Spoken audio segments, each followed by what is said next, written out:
Ahora estamos entrando en segundo 100 anos de la igreja, ok? Eu quero acordar a vocês que depois de Nerão tuvimos outro imperador mais que foi Domiciano, e Domiciano foi morto, e logo depois entrou o imperador Trajano. Trajano, ele não queria gastar dinheiro para perseguir os cristianos. Ele pensou, caramba, por que vai gastar plata perseguindo os cristianos se eu posso inverter esta plata em outros lados? Trajano, então, meio que firmou um decreto dizendo, não, os cristianos vão seguir sendo perseguidos.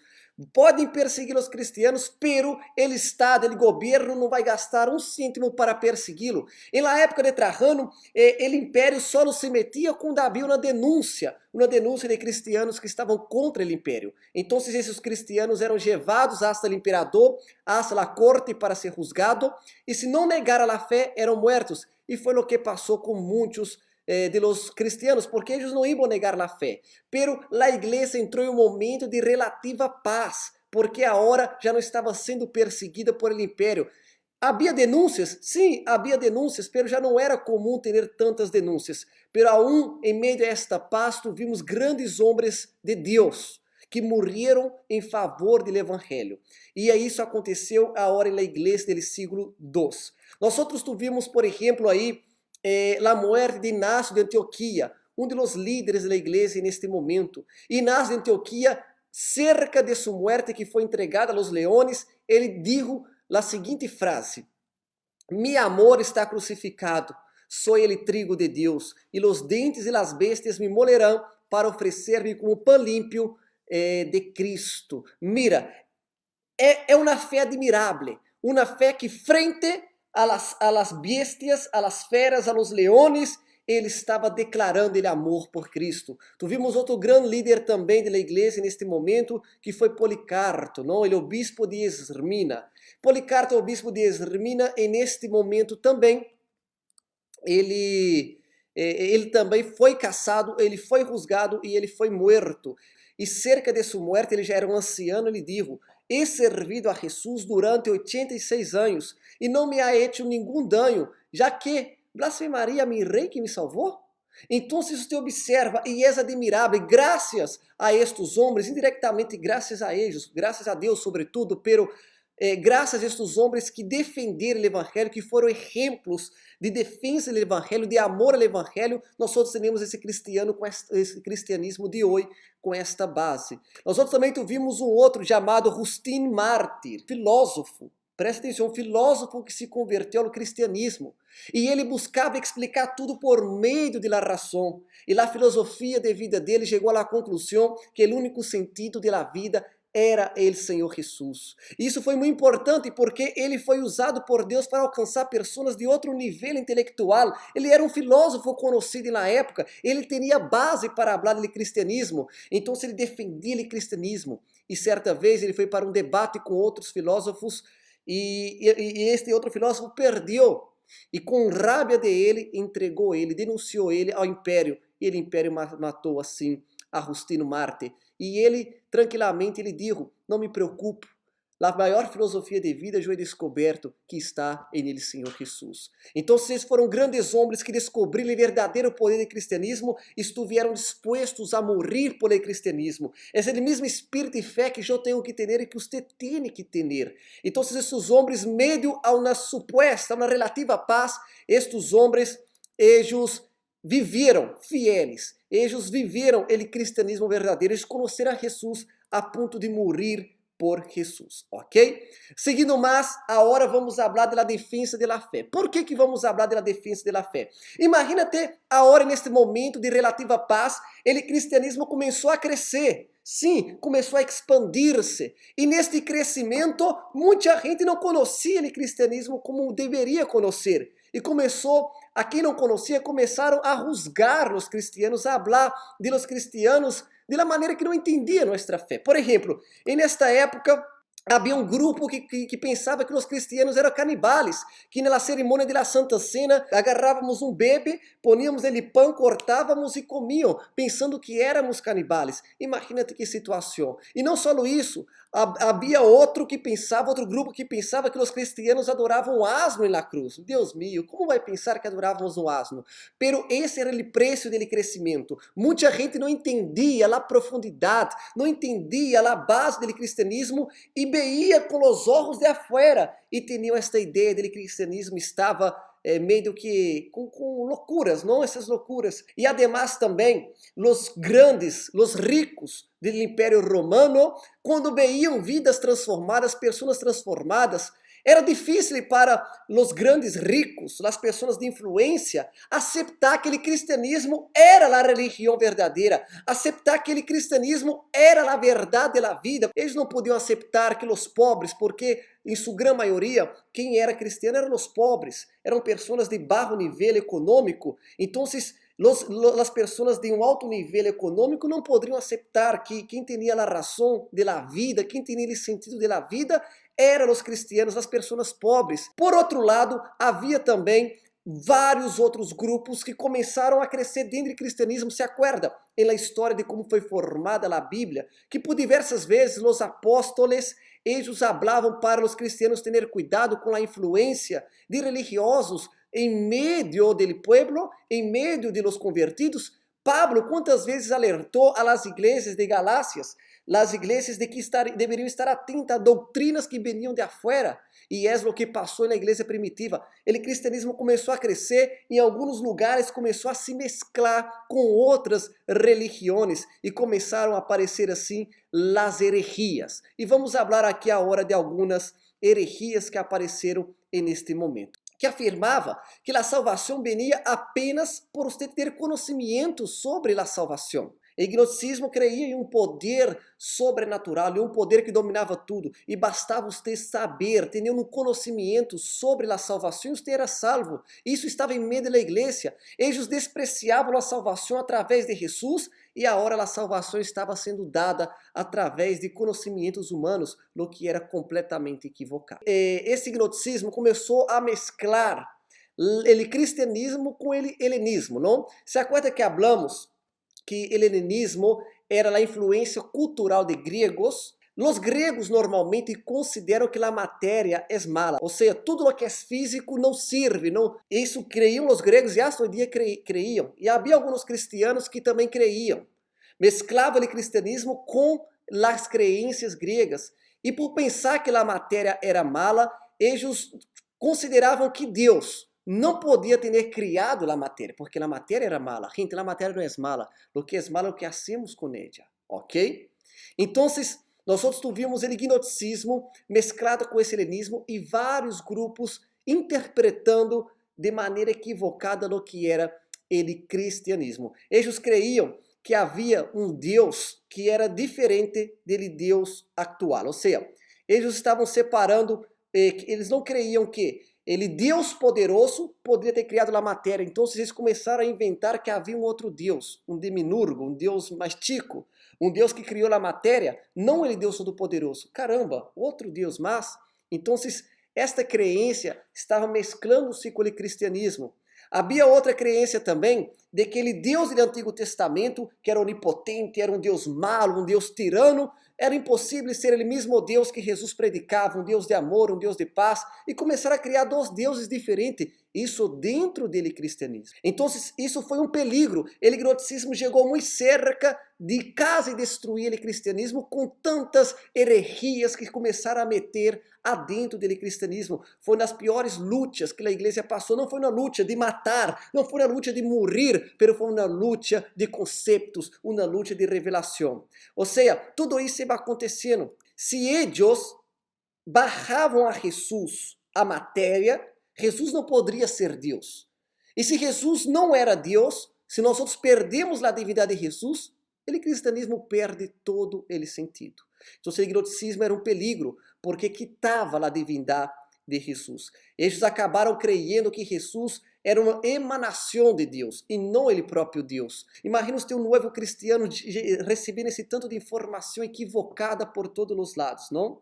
Então, se nós perdemos neste momento a divindade de Jesus, transformamos Jesus em uma matéria, uma emanação de Deus no mais, então, quem iba a livrar-nos de nossos pecados? Quem iba a levar nossos pecados? Quem iba a dar-nos a salvação? Então, esta falsa crença, gnosticismo que apareceu aí no começo do século II, foi um grande peligro e chegou cerca de prejudicar tremendamente a igreja. Pero quero acordar a vocês que sempre o Espírito Santo estuvo cuidando da igreja e dava poder, empoderava a los líderes, empoderava a los cristianos verdadeiros a lutar contra a cada uma dessas heresias. Assim como acontece nos dias de hoje também, ele nos dá poder para lutar contra todo tipo de heresia e viver a fé pura, não? E o principal líder deste movimento era Marcion, o que criou o marcionismo, basicamente o gnosticismo, não? E ele propagava esta falsa ideia, essa falsa ideologia, não? Então, eles em determinado momento começaram a despreciar o Antigo Testamento, queriam botar o Antigo Testamento e rechaçavam alguns escritos já aprovados, rechaçavam, usavam apenas o Evangelho de Lucas a um editado e diziam que o Antigo Testamento não servia para nada, o Antigo Testamento tinha que ser despreciado. Imagina que perigo para o cristianismo. Isso era obra do diabo, mas Deus sempre estava empoderando e ajudando os cristianos a cuidar de lo que de hecho deveria ser. Então a igreja começou a dar uma resposta a tudo isso que estava acontecendo, a mala informação que tinha sobre o cristianismo e também, claro, todas essas heresias. E vamos ver de que se trata, ok?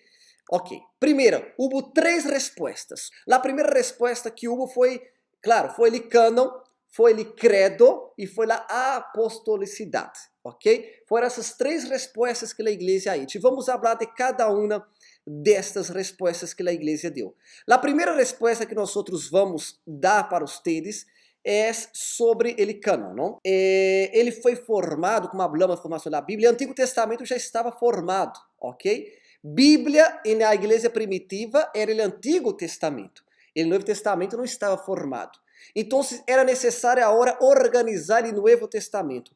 A formação do cânon foi algo muito necessário para combater as heresias. Você observa, por exemplo, que Marcion, o gnosticismo, queria usar uma própria Bíblia editada. Não. Vamos ter agora uma Bíblia para os cristianos, o Novo Testamento.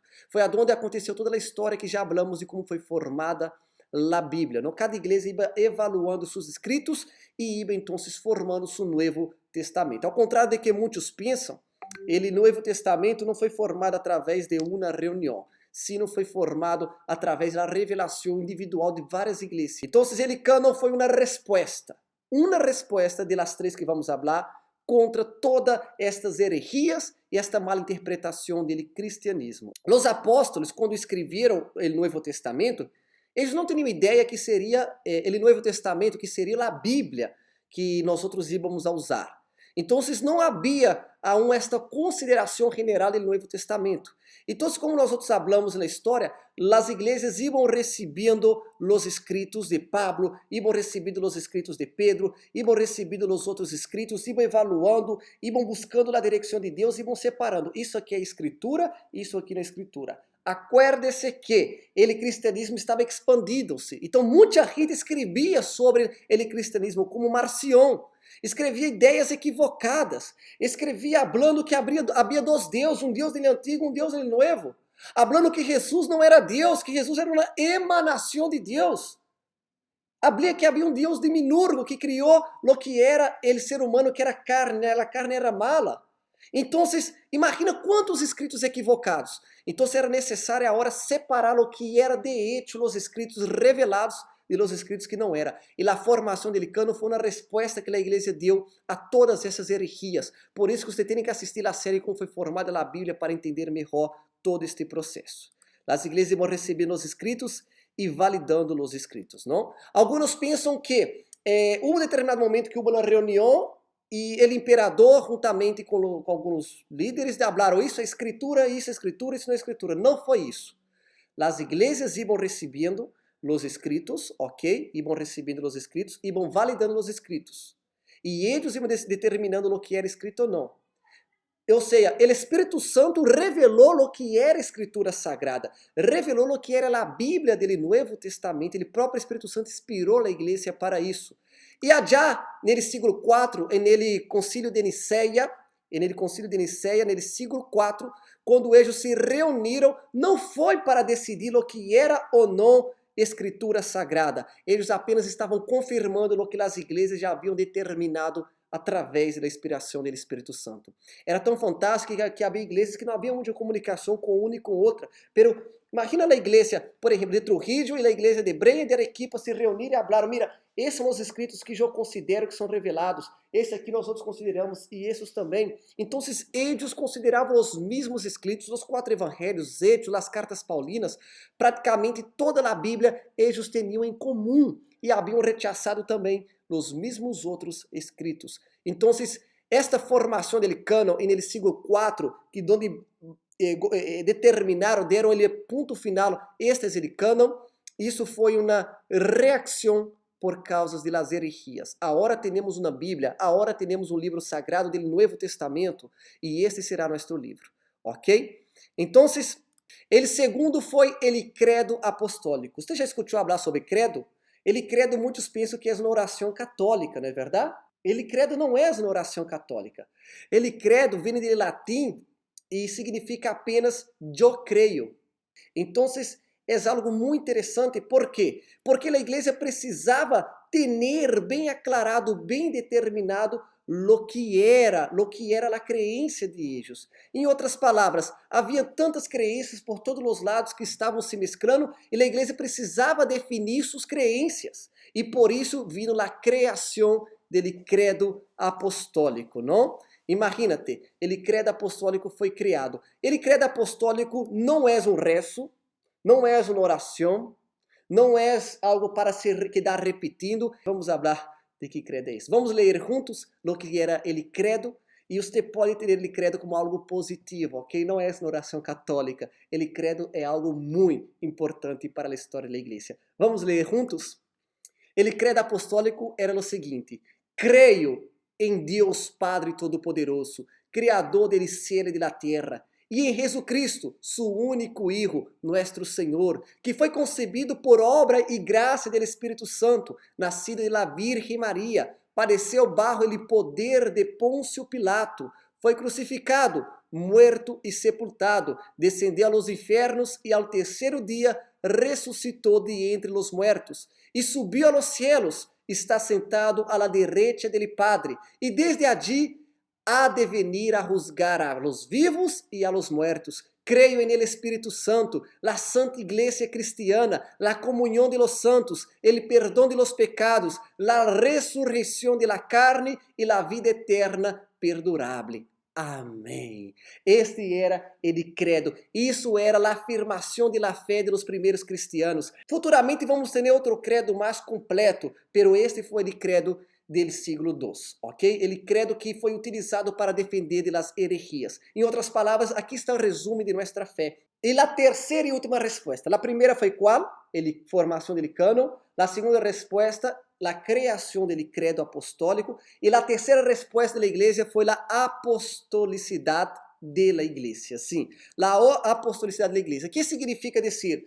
Como havia tantas crenças por todos os lados, então as igrejas precisavam determinar quem que era de hecho, quem tinha a razão. E nada melhor que determinar que os apóstolos direto de Jesus, eles estavam mais corretos em seus escritos e ensinanças. Então, as igrejas começaram a adoptar a los apóstolos como seu apóstolo, não? Suas ensinanças, seu apóstolo. Suas ensinanças, o que ele deixou escrito, o que ele deixou ensinado. Então, cada igreja queria ter seu apóstolo. Por isso que hoje nós vemos, não? A Basílica de São Pedro, de São Pablo, não sei de quê, porque as igrejas estavam basadas agora em um liderazgo. Foi Pedro que sembrou, que plantou nossa igreja, foi Pablo que plantou nossa igreja. Para mim aqui quem plantou nossa igreja foi Mateus. Então, cada um queria ter seu apóstolo, porque isso significava que nós estávamos em la raiz. Estávamos em caminho correto, porque quem começou a obra, quem nos derrou as doutrinas, quem nos derrou as ensinanças, foi o apóstolo direto de Jesus, ok? A intenção de isso era unificar o ensinamento cristiano, era unificar a igreja. Eles tinham que unir a igreja e a apostolicidade ajudaria a unir a toda a igreja, ok? Como falei, cada igreja queria ter seu próprio apóstolo, não? Queria ter seu próprio apóstolo. Então, esse foi o objetivo principal da apostolicidade. Era uma necessidade de unir a igreja com base às ensinanças principais de aqueles que receberam a ordem, receberam a autoridade direta de Jesus, ok? Então, já não tinha muita perseguição, a igreja estava crescendo. Foi aí que nós temos, então, com esses 3 pontos que hablamos, el cânon, agora temos uma Bíblia, um livro sagrado, agora temos um credo, uma crença, uma afirmação da fé, e agora temos a apostolicidade. Então, agora temos uma igreja. Foi aí que nasceu a Igreja Católica. Não a Igreja Católica Apostólica Romana, não. Essa é a Igreja Católica primitiva. Católica em ele sentido de sua palavra. O que significa católica? Universal, única. A Igreja única. A única igreja, aí nasceu então a expressão Igreja Católica. Por isso não confunda a Igreja Católica Apostólica Romana, que é a igreja de hoje. Por isso usamos Igreja Católica Antiga. Está bem? A Igreja Católica Antiga. Ou seja, eles não tinham o objetivo de criar a igreja para ter poder, sino apenas para defender sua crença, para não permitir que as herejias los destruyeram. Por isso houve a necessidade de ter uma igreja única, um único credo, um único livro sagrado e também uma única direção que era a direção deixada por los apóstolos. E neste meio do tempo, nós não vamos ter tempo de falar, pero houve grandes líderes, grandes maestros na igreja que defenderam o evangelho, que lutaram por el evangelho. E esses maestros, vamos nombrar alguns de eles, pero não vamos a descer todos aqui, tampouco vamos entrar em detalhes do que fizeram, como actuaram, pero apenas para que você tenha conhecimento. E neste momento vimos Ireneu de León, vimos também a Clemente de Alejandria, vimos também a Tertuliano de Cartago. Todos esses homens foram muito importantes para o cristianismo. Vimos Orígenes de Alejandria também, e todos eles defenderam e ajudaram a el evangelho, ok? Então, a igreja tinha paz, uma relativa paz. Havia perseguições pero indiretas. Alguns morriam aún, pero a igreja foi crescendo nesta paz, se unificou com base a los 3 pontos que hablamos, estava muito bendecida, crescendo, fazendo discípulos, avançando, hasta que chegou as grandes perseguições. Imperador vai, imperador viene, imperador muere. E então temos agora 2 imperadores, 2 terríveis imperadores. Temos Décio e Diocleciano. Foram imperadores do século III.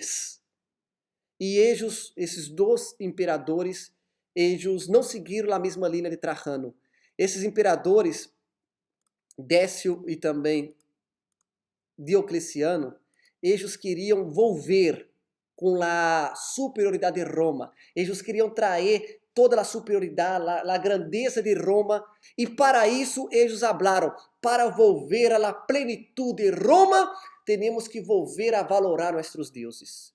E daí começaram a criar o que era decretos, dizendo que todos deveriam adorar aos deuses romanos para volver à plenitude do poder romano. E obviamente, cristiano que é puro não vai ceder a esta ordem de dobrar-se a um deus romano. E de aí começou as grandes perseguições, ok? Aí começaram as mais diversas tipos de muertes que nós tuvimos aí. Imagínate, a igreja estava mais de 100 anos em paz, cresceu demasiado, era grande número, pero agora começou esta perseguição. E cada vez iam criando mais decretos, mais leis, e isso quedava cada vez pior. Roma, em busca de volver com sua glória, com seu poder, estava dispostos a todo para isso. Eles pensavam que seus deuses iam trair a glória e queriam obrigar os cristianos a viver bajo esses deuses. Eles veiam o cristianismo como uma religião exclusiva, de um solo Deus, uma religião que não se contamina com as demais, e isso não era aceitável por eles. Ao mais que aún, o cristianismo era formado por sua maioria de pobres, de pessoas de pequena classe social, e isso incomodava a eles. Porque quem são eles para tentar ser alguma coisa no império? E essa foi que começou as grandes perseguições. Pero agora as perseguições não eram mais aquelas perseguições de denunciou, vamos matar, provocou problemas, vamos matar, peleou com os judios, vamos matar. Não, não, não, não, não, não, não. Agora era uma perseguição sistematizada. O que é uma perseguição sistematizada? Era orquestrada, arquitetada, planificada, tinha leis, tinha ordem, tinha todo um tipo de coisa. Só para que você tenha uma ideia, os cristianos todo o povo tinha que adorar os deuses romanos. E quando os cristianos adoravam os deuses romanos, eles recebiam uma carta, um documento comprovando que eles adoraram os deuses romanos. E se você não tiver esse documento, você era morto. Os cristianos precisavam ter uma carta comprovando que eles haviam prestado adoração aos deuses romanos. E se não tiver esta carta, iam a ser mortos. Eles confiscavam, não sei se diz confiscavam, quitavam as propriedades dos cristianos, destruíam os templos, era uma coisa terrível. Imagina centenas e milhares de cristianos sendo mortos, centenas e milhares de cristianos sendo presos, perseguidos, mortos em lacai em todos os lados. Tudo porque Roma dizia que isso ia trazer a glória para Roma novamente. E essa perseguição, cristianos eram queimados dentro dos templos. Os templos cristianos eram postos fogo e a gente morria dentro. Bíblias. A Bíblia passou a ser um livro proibido. Sim, a Bíblia passou a ser um livro proibido. Estamos falando de grandes perseguições. Ser cristiano neste momento já era algo muito complicado. Muitos cristianos intentaram não curvar-se e compravam de maneira ilegal as cartas, pero eram descobertos e mortos também. Outros cristianos, infelizmente, não resistiram à pressão e curvaram aos deuses romanos. E outros tantos, como a maioria, se recusaram a dobrar-se e morreram por la fé. Morreram por el amor a Cristo. Morreram defendendo o que creiam. E essa é a igreja primitiva, a igreja forte. Estamos falando agora da igreja no século 3 e 4. Diocleciano, ele empeorou as coisas um pouco mais. Diocleciano, ele queria acabar de vez com o cristianismo. Ele ordenou, o cristianismo deve desaparecer, todo cristiano deve ser morto. E ele descobriu algo. Ele disse, o poder de los cristianos está nas escrituras que eles têm. O poder de los cristianos, a união, a fé de eles se basa neste livro. E ele passou a ordenar que todas as Bíblias, toda a escritura cristiana deveria desaparecer, ser queimada, ser destruída. Imagínate, hoje você pode ler uma Bíblia, e nesta época era um crime ler a Bíblia. E seguiram perseguindo, não? E o motivo, como nós outros falamos, eles queriam reerguer o Império Romano com toda a glória que já teve um dia. E por isso estavam dispostos a tudo por tudo, ok? Eles queriam trazer esta glória para Roma, e a cambio de la glória está disposto a ser tudo por tudo. Diocleciano, politicamente, ele foi um excelente político para Roma, ok? Cresceu demasiado, para os cristianos foi uma desgraça. Cresceu demasiado, podemos dizer que é um período mais sombrio da história, um período muito triste, muito difícil.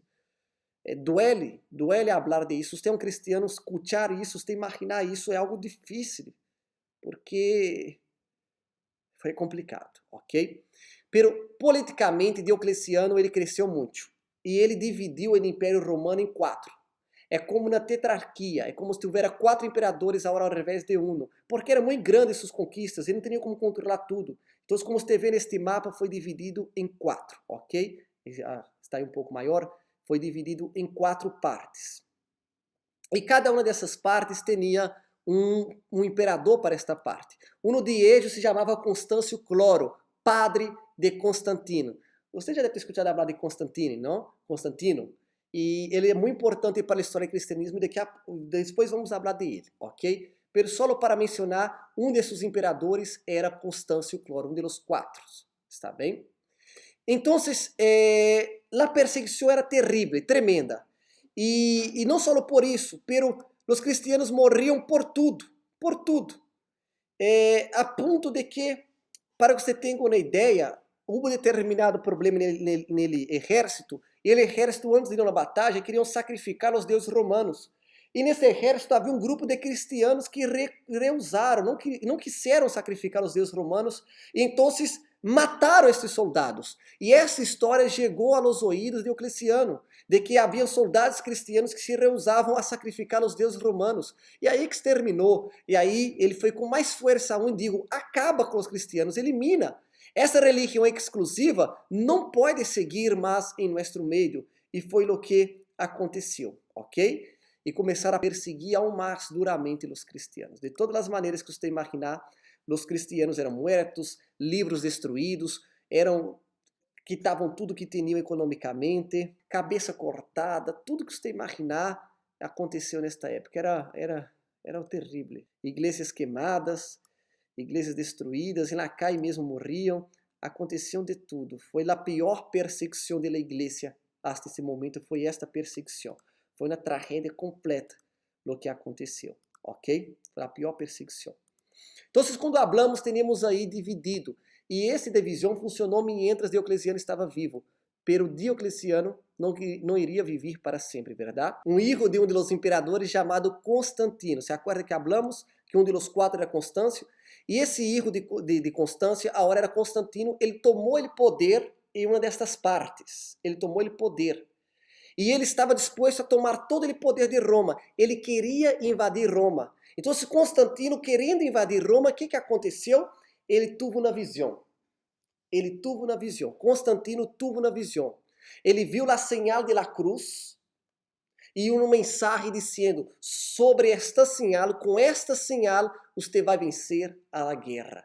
Ele meio que foi revelado sobre esta señal e que esta señal ia ajudar ele a vencer a guerra. Então ele foi e mandou todos os soldados pintarem esta señal nos escudos, poner esta señal nos escudos. E o que aconteceu? Constantino, em nome de la cruz, foi, invadiu Roma, ganhou a guerra e Constantino, por la fuerza, em nome do cristianismo, dominou o Império Romano. Sim, agora, os cristianos de perseguidos tinham agora a religião, a fé que ajudou a ganhar a guerra. Tudo começou a cambiar, tudo estava prestes a cambiar por causa da visão que este homem teve. Constantino ha visto. Constantino, ele tinha influências cristianas porque sua madre era cristiana. Ele entendeu que ele era um chamado de Deus. Ele era alguém que foi chamado diretamente por Deus, ok? Então, Constantino teve esta revelação, foi à batalha, ele viu esta señal de la cruz, foi à batalha e venceu. E agora era o imperador Constantino. Agora, é verdade ou foi uma jogada política? Não sabemos. Eu não dudo. Eu creio que pode ser que Deus, para dar paz aos cristianos, para salvar os cristianos neste momento que estavam prestes a desaparecer, pode ser que Deus lhe deu a ele esta revelação, esta señal. Ok? Pero pode ser também que foi apenas uma jogada, foi apenas uma estratégia política.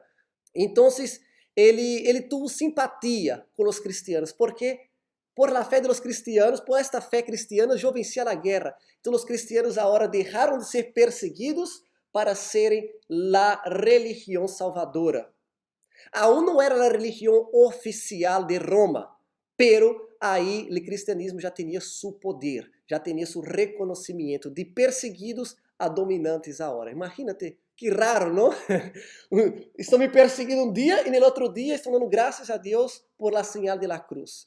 E então nós tivemos aí o Edito de Milão. Esse Edito de Milão, no século IV, foi ele liberando a los cristianos de serem perseguidos. O cristianismo agora já não era perseguido. Ser cristiano agora era ser livre. Você podia volver a predicar, podia volver a ler a Bíblia, podia volver a professar sua fé. Que fantástico, não? E é o que aconteceu. A igreja volveu a viver uma época de paz. Não foi fácil porque depois nem todos iam aceitar isso. Então, esse período de Constantino foi um período também complicado.